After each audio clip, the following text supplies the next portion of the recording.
नमस्कार, मी साक्षी. न्यूज 24 सह्याद्रीमध्ये तुमचं स्वागत.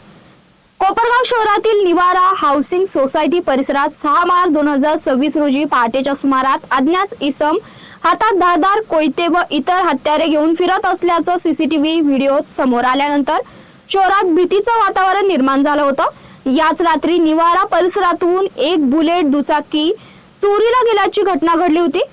या प्रकरणी कोपरगाव शहर पोलीस ठाण्यात गुन्हा दाखल करण्यात आला होता. तपास सुरू असताना सिन्नर येथे कोयता घेऊन दहशत माजवणारी व दुचाकी चोरी करणारी टोळी पोलिसांच्या जाळ्यात अडकली असल्याची माहिती कोपरगाव शहर पोलिसांना मिळाली. त्यानुसार कोपरगाव शहर पोलिसांनी संबंधित संशयितांना ताब्यात घेऊन कसून चौकशी केली असता त्यांच्या ताब्यातून शुभम रवींद्र पाठक यांची चोरीला गेलेली बुलेट दुचाकी तसेच एक धारदार कोयता जप्त करण्यात आला. या प्रकरणी निलेश दत्तू सोनवणे, रवींद्र भापकर घोकरट आणि राहुल विलास गायकवाड या तिघांना अटक करण्यात आले. दरम्यान नागरिकांमध्ये कोयत्याची दहशत निर्माण करणाऱ्या या संशयित टोळीचा बंदोबस्त करण्यासाठी कोपरगाव शहर पोलिसांनी आरोपीची शहरातून आणि घटनास्थळावरून धिंड काढत ठोस संदेश दिला.